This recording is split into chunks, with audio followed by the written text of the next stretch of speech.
Welcome in A to Z तैयारी friends. तो आज की इस वीडियो में हम पढ़ेंगे ब्रूनर्स कॉग्निटिव डेवलपमेंट थ्योरी। इससे पहले हमने पियाजे की थ्योरी पढ़ी, वाइगोत्स्की की पढ़ी और कोलबर्ग की पढ़ी। सबका लिंक डिस्क्रिप्शन में मिल जाएगा आपको। हर एक सब्जेक्ट की अलग अलग प्लेलिस्ट है, चाहे वो सीडीपी की हो, मैथ्स की हो, ईवीएस की हो, सबकी प्लेलिस्ट अलग से है। आप चैनल पर जाएँ, विजिट करें और प्लेलिस्ट से पढ़कर अपने एग्जाम को अच्छे से क्वालिफाई करें। सब कुछ आपको सिस्टमेटिक वे में मिलेगा, ठीक है। और हमने कुछ प्रीवियस पेपर्स भी करवाए हैं हर थ्योरी के, इसके भी कराएंगे इस वीडियो के कंप्लीट होने के बाद। तो अगर चैनल पर आपने विजिट किया पहली बार तो इसको सब्सक्राइब कर लें, बेल आइकन को ऑन करें ताकि नोटिफिकेशन आप तक पहुंचता रहे। तो चलिए फिर बढ़ते हैं अपने टॉपिक की तरफ। आज का हमारा जो टॉपिक है ब्रूनर्स कॉग्निटिव डेवलपमेंट थ्योरी। अब इससे पहले थोड़ा इसकी बैकग्राउंड स्टोरी देख लें। ब्रूनर हैं कौन, कहाँ से हैं, ठीक है, ये समझ लेते हैं। जो ब्रूनर भाई साहब हैं हमारे अमेरिकन साइकोलॉजिस्ट हैं एक, ठीक है, कंट्री का नाम ज़रूर याद रखना। ये एक हमारे अमेरिकन साइकोलॉजिस्ट हैं। इन्होंने बच्चों के कॉग्निटिव डेवलपमेंट पर और पूरी की पूरी साइकोलॉजी पर ना बहुत ज़्यादा वर्क किया है, ठीक है। इन्होंने इवन एक स्कूल भी सेटअप किया था, मिलर एंड ब्रूनर ने,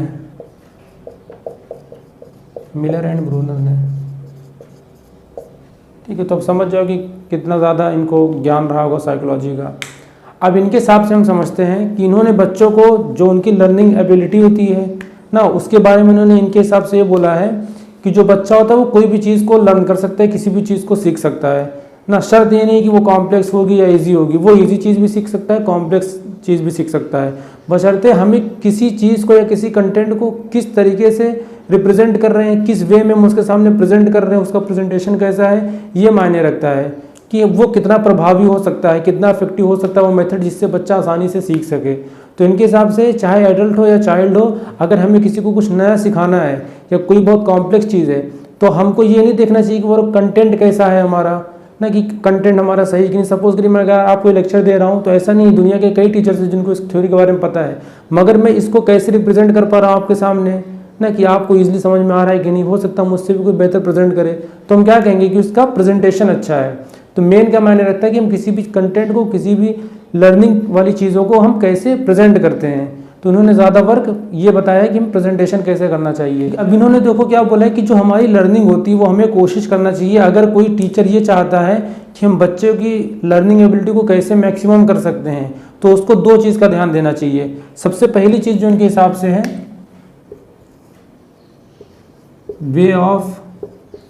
वे ऑफ या मोड ऑफ भी कह सकते हो, प्रेजेंटेशन, कि आप उसको किस तरीके से प्रेजेंट कर रहे हो। दूसरी चीज़ जो उन्होंने बोला है कि कोशिश ये करना चाहिए कि बच्चों को हमको कॉन्क्रीट से एब्स्ट्रैक्ट की ओर सिखाना चाहिए, क्योंकि बच्चा ऐसे जल्दी समझता है। अब ये कॉन्क्रीट और एब्स्ट्रैक्ट क्या बोला है, इसको हिंदी में बोलेंगे मूर्त से अमूर्त की ओर, मूर्त से अमूर्त की ओर।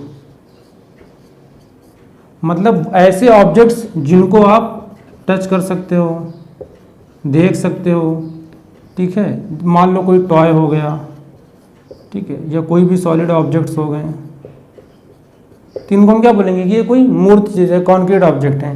एब्स्ट्रैक्ट क्या होता है, इन्हीं चीज़ों को जब इमेजिन करते हो ना, इमेजिन करके और इनके बेस पर जब आप कुछ इसके अलावा कुछ करोगे, इसी से रिलेटेड कुछ करोगे। सपोज करो जैसे मैंने कोई एक टॉय दिखा दिया ना कि वैसा टॉय था, अब आपसे अगर मैंने पूछा तो आपकी एब्स्ट्रैक्ट थिंकिंग काम करेगी ना कि हाँ उस टॉय के हिसाब से वो ऐसा था, उसके दो हाथ थे, ऐसे दो पैर था, उसका मुंह था, ठीक है, वो उसमें ये म्यूजिक बजती थी, उसमें ये एक्टिविटी होती थी। ये सब आपने क्या किया, पहले आपने उसको कॉन्क्रीट देखा, उसको अपने सामने, उसके बाद उसको क्या एब्स्ट्रैक्ट फॉर्म में आपने बता दिया। ठीक, अब उसको एब्स्ट्रैक्ट मतलब आप ऐसे भी कर सकते हो, किसी भी चीज़ को जब आप सिम्बल्स के हिसाब से, ठीक है, या नंबर के हिसाब से या वर्ड के हिसाब से जब आप बताते हो तो उसको हम बोलेंगे कि एब्स्ट्रैक्ट थिंकिंग के हिसाब से बता रहा है। तो ये इनकी दो शर्तें थी कि अगर ऐसे आप रखोगे तो बच्चे की लर्निंग ज़्यादा अच्छी होगी। अब इसको फुलफिल करने के लिए इन्होंने जो मेथड बताया है प्रेजेंटेशन का, जिसे हम जानते हैं लर्निंग मोड से ना, वो 3 मोड बताए इन्होंने। अब आइए उन मोड्स के बारे में जानते हैं। अब ये देखो, ये इनके लर्निंग मोड्स या इनको कह सकते हैं प्रेजेंटेशन मेथड। मतलब जो ब्रूनर साहब ने बोला था कि इस तरीके से आप अगर किसी चीज़ को प्रेजेंट करोगे तो बच्चा जल्दी सीखेगा, तो वो ये इन 3 चीज़ों के बारे में बात करी थी। सबसे पहला मोड हमारा इनएक्टिव मोड, दूसरा हमारा आइकॉनिक और तीसरा हमारा सिंबलिक। बारी बारी समझते हैं और रिलेशन करके समझेंगे तो ज़्यादा ईजी होगा, ठीक है। देखो इनएक्टिव क्या होता है, इसमें बच्चा क्या होता है, वो अपने एक्शन से सीखता है, लर्न बाय एक्शंस कह सकते हो आप, हैंड्स ऑन एक्टिविटीज़ कह सकते हो कि अगर आप उसको कुछ प्रैक्टिकली करने को दोगे तो। और एक चीज़ आप और कह सकते हो यहाँ पर कि रियल लाइफ एग्जांपल्स अगर उसे दो तो ज़्यादा अच्छा रहता है, रियल लाइफ एग्जांपल्स। ठीक है, ये 3 चीज़ों के बारे में बात करी है कि अगर इस तरीके से आप बच्चों को सिखाओगे इस अप्रोच से तो वो जल्दी सीखेगा। अब इन अप्रोचेस को हम समझते हैं। अच्छा, एक चीज़ और देख लो, इनएक्टिव जो हमारा होता है ये 3 ईयर से होता है, 3 से आप कह सकते हो 7। ठीक है, 3 to 7 ईयर्स के लिए होता है। और जो आइकॉनिक होता है ये 7 से 11 के लिए होता है, और जो सिंबलिक है ये 11 से अबव। ठीक है, लेकिन अगर प्रैक्टिकली यूज़ आप देखो तो आप ये किसी भी एज में यूज़ कर सकते हो, लेकिन अब क्वेश्चन के हिसाब से तो आंसर ये करना पड़ेगा। अब देखो इसका एक एग्जांपल लेते हैं। जैसे मान लीजिए अगर आपको बच्चों को ये सिखाना है कि 4 डिवाइडेड बाय 2, मान लो एक एग्जांपल हमने ले लिया। आपको बच्चों को सिखाना है कि 4 को हम 2 से कैसे डिवाइड करेंगे, डिवाइड करेंगे तो आंसर क्या आएगा। अब आप उसको थोड़ा ना बताओगे कि 4 को बॉक्स में रखेंगे, 2 को बाहर रखेंगे। अब 3 साल का बच्चा है, इतनी जल्दी नहीं सीख पाएगा, उसको उसके लिए वो टफ लगेगा। ठीक है, तो उस कॉम्प्लेक्सिटी को कैसे इजी बनाएंगे, तो उसको हम ये एग्जांपल देंगे कि मान लो वो बच्चा और उसका कोई एक दोस्त है, कह देंगे कि तुम दोनों खड़े हो जाओ। ठीक है, हम 4 एप्पल्स लेके आएंगे और कहेंगे कि तुम लोग आपस में आधा आधा बांट लो। ठीक है, अब वो क्या करेगा बच्चा, 2 अपने पास रखेगा, 2 उसको दे देगा। अब अगर आप उससे ये पूछोगे कि तुमने जो 4 सेब थे इनको तुमने कितने टुकड़े में बांटा, तो क्या बोलेगा कि हमने 2 टुकड़े में बांटा, 1 टुकड़ा मैंने रखा और 1 टुकड़ा उसने रखा, मतलब 2 मेरे पास है 2 उसके पास है। तो बच्चों की क्या लर्निंग हो गई कि डिवाइड करने का मतलब क्या होता है, बांटना या काटना किसी चीज़ को। ठीक है, अब ये चीज़ होगी हमारी इनएक्टिव, मतलब यहाँ पे उसने एक्शन से सीखा, उसने कोई एक्टिविटी किया ना। ठीक, और रियल लाइफ एग्जाम्पल है भी, रियल लाइफ में आपके साथ होता भी कि फैमिली में हो 2 भाई बहन हो ना, तो अगर लड़ाई ना चाह रहे हो कि लड़ाई ना हो तो मम्मी पापा क्या कहते हैं कि बांट लो आपस में आधा आधा। ठीक है, तो आधा मतलब क्या हुआ, 1/2 ही तो हुआ, तो ये हमारा इनएक्टिव हो गया। ठीक है, अब इसके बाद ये यहाँ से अगर हम आगे देखें तो किस आ रहा है हमारा स्टेज में, आइकॉनिक में। अब आइकॉनिक में देखो इसी चीज़ से समझेंगे, ज़्यादा आसानी से समझोगे। यहाँ पे जो बच्चा होता है वो क्या करता है, लर्न बाय पिक्चर्स और इमेजेस कह सकते हो आप, लर्न बाय इमेजेस भी कह सकते हो, इमेजेस के थ्रू लर्न करेगा या पिक्चर्स के थ्रू। मतलब आप उसको कोई पिक्चर वाली कोई चीज़ दिखा दोगे। ठीक है, सपोज करो आपने जो एप्पल की बात करी थी, अब उससे आपने बोल दिया, अब उसने एप्पल तो देख लिया, अब आपने उससे कह दिया कि ड्रॉ करो एप्पल को। ठीक है, ड्रॉ एप्पल, तो क्या करेगा, जो उसने देखा तो वही तो उसको ड्रॉ कर देगा ना। या उसके सामने अगर आपने ये पिक्चर रिप्रेजेंट कर दी कि ये क्या है, तो वो तुरंत बता देगा ना कि एप्पल है। अब उससे करिए पूछो कि कश्मीर में सबसे ज़्यादा क्या होता है जिसका ऐसा पेड़ होता है, इस कलर का होता है, उसमें इतनी बीज होती है, थोड़ी ना बता पाएगा। आप सीधे बोलो पिक्चर दिखा दो, तुरंत वो बता देगा कि ये क्या एप्पल है। ठीक, तो इसको हम बोलेंगे कि हमारा आइकॉनिक स्टेज में आता है, जिसमें हम इमेजेस और पिक्चर के थ्रू लर्न करते हैं। चलो ये भी हो गया। अब हम पढ़ते हैं सिंबलिक। अब देखो सिंबलिक क्या होता है। यहाँ पे अगर आप देखो तो यहाँ पे हम किसका यूज़ कर रहे थे, कॉन्क्रीट चीज़ का यूज़ किया था ना हमने। यहाँ पे ये जो हमने एप्पल लिया था ये क्या था, यहाँ पर कॉन्क्रीट था ना। ठीक है, कॉन्क्रीट से अब हमको किस तरफ जाना है भाई साहब के हिसाब से, एब्स्ट्रैक्ट की तरफ।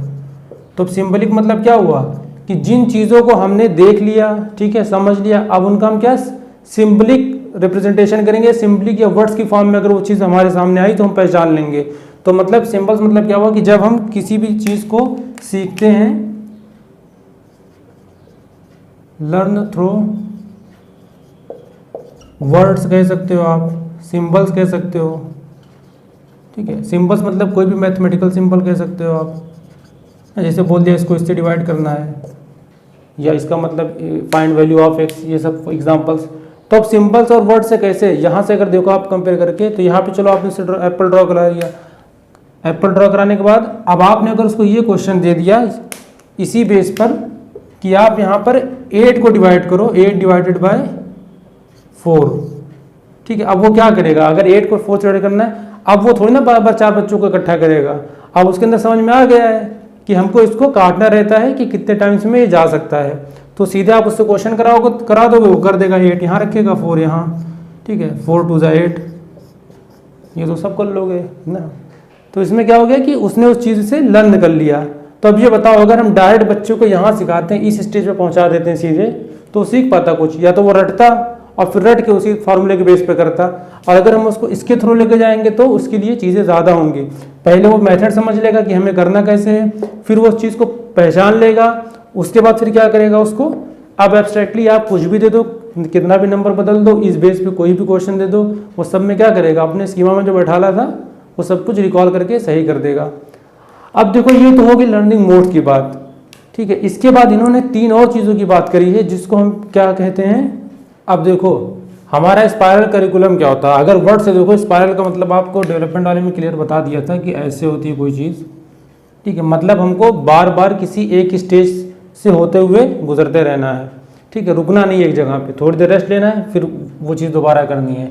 अब इन्होंने इसका स्पायरल करिकुलम क्यों नाम दिया, स्पायरल इसके इस फीचर की वजह से दिया, करिकुलम मतलब कोई हमारा डीप सिलेबस होगा कोई इस हिसाब से बोला।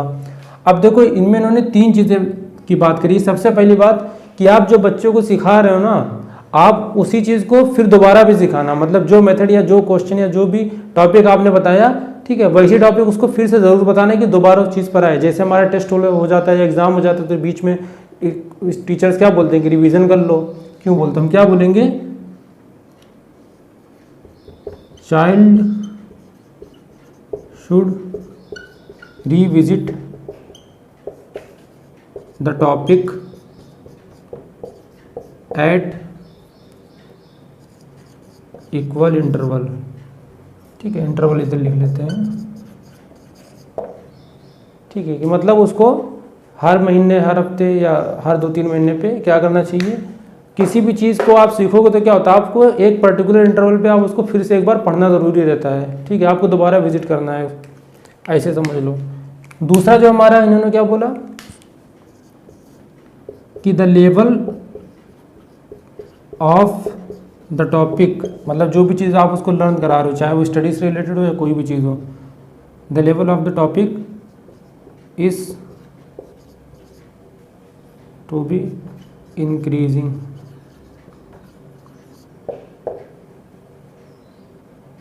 इंक्रीजिंग इन द सेंस मतलब जो टॉपिक का लेवल हो वो थोड़ा बहुत इंक्रीज होता रहे, मतलब थोड़ा बहुत कॉम्प्लेक्सिटी उसमें आती रहे,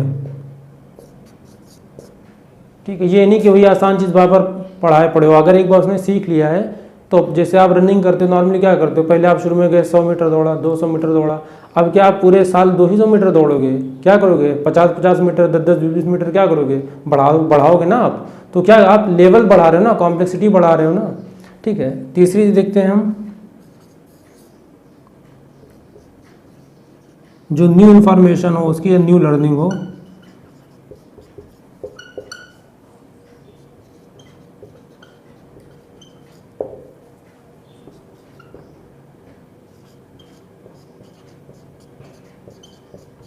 इज रिलेटेबल या has relation with previous learning या नॉलेज, मतलब आपने जो उसको पहले सिखाया है, ठीक है, उसी से रिलेटेड उसको अगली इन्फॉर्मेशन सिखाना, कि जो भी आप नई चीज़ सिखा रहे हो अगर वो थोड़ा बहुत रिलेट करेगी हमारी प्रीवियस चीज़ों से तो बच्चा उस चीज़ को जल्दी से सीखेगा, ठीक है। सपोज अगर आप किसी को लखनऊ के बाहर भेजना है तो आप क्या उसको डायरेक्ट पहले लखनऊ के बाहर भेज दोगे, पहले उसको क्या करोगे, लखनऊ में पहले बोलोगे यहाँ चले जाओ, इस जगह चले जाओ ना, उसको आप धीरे धीरे डेवलप करोगे, उसको एड्रेस समझने के लिए ना, रोड का क्या रूल होता है, किस हिसाब से हमें फॉलो करना चाहिए, कैसे चलना चाहिए, तो आप उसको बताओगे। अब अगर आप अचानक से बता दो कि मुंबई जाना है या कहीं भी जाना है तो वो समझ जाएगा कि हाँ ट्रेवलिंग तो हमें आती है थोड़ी बहुत, भले हमने कम किलोमीटर कवर किया है, आज हमें ज़्यादा करना है तो क्या करेगा, रिलेट करके वो भी कर ले जाएगा। तो ये इन्होंने क्या बताया है, 3 एक तरीके से उन्होंने स्ट्रेटजी बताई है, या आप कह सकते हैं 3 चीज़ें ज़रूरी होनी चाहिए अगर हमें अपनी लर्निंग को इफेक्टिव बनाना है। और ये स्पायरल करिकुलम में से एग्जाम में डायरेक्ट आ भी जाता है कि किसने दिया है, तो याद रखना ब्रूनर ने दिया है। और जो फेमस हम लोग बहुत पढ़ते हैं इसके फोल्डिंग, वो भी इन्होंने ही दिया है, भले वाइगोत्स्की ने उस पर काम किया है क्योंकि वो ज़्यादा इंस्पायर हुए थे, मगर दिया किसने था, ब्रूनर ने, ठीक है। तो इसके फोल्डिंग इसी में बता देते हैं, पढ़ा हुआ है वैसे, अगर आपने नहीं पढ़ा डिटेल में पढ़ना होगा तो वीडियो देख लेना जाके, बाकी हम यहाँ पे बता देंगे ऐसे ही। देखो ये इसको अगर हम देखें हिंदी में बोलते हैं इसको ढांचा, मतलब एक ये सीढ़ी का काम करती है, ये एक आप कह सकते हैं कि हमारी टेम्परेरी हेल्प होती है, कोई बहुत परमानेंट हेल्प नहीं होगी कि आपको करता ही रहेगा कोई टीचर या कोई एल्डर आपसे, या जो आपसे ज़्यादा नॉलेज रखता है। कौन देता है, given by more knowledgeable other वाला कॉन्सेप्ट लगा कि आपसे ज़्यादा इसको नॉलेज होगी, या आप टीचर कह सकते हो क्या करेंगे, आपको एक हिंट दे देंगे, ना एक टेम्परेरी मदद दे देंगे आपको कि ताकि आप आगे बढ़ सको किसी भी चीज़ को। अगर आपको अचीव करना है या कोई क्वेश्चन सॉल्व करना है ना, सपोज करिए आपको पजल का मैंने एग्जांपल दिया था, कोई पजल सॉल्व करना है तो एक हिंट दे देंगे कि तुम यहाँ से स्टार्ट करो तो हो जाएगा। अब ये नहीं कि पूरा वो कर दें, एक टेम्परेरी हिंट देंगे, टेम्परेरी हेल्प देंगे, तो वो होती है स्कैफोल्डिंग। ठीक है, तो इसको अच्छे से पढ़ लेना। ये दोनों चीज़ ब्रूनर ने दिया है और ये इसके कुछ कह सकते हो आपकी प्रिंसिपल्स हैं, इस हिसाब से हमको फॉलो करना है, और बाकी मोड्स भी पढ़ लिया है। तो चलो फिर मिलते हैं नेक्स्ट वीडियो में। इसके कुछ क्वेश्चंस अगर हम कोशिश करेंगे करा सके करा देंगे, वरना एक और थ्योरी पढ़ाएंगे फिर साथ में दोनों को क्वेश्चन करा देंगे। तो तब तक इन वीडियोस को देखिए आप, इससे प्रीवियस जो भी नहीं देखा वो देखिए और अपनी तैयारी करते रहिए। मिलते हैं फिर नेक्स्ट वीडियो में। अगर पसंद आया हो तो लाइक कर दें, शेयर कर दें और घंटा दबा दें, सब्सक्राइब कर दें, जो मन में आए वो कर दें, बस कर दें। चलो थैंक यू।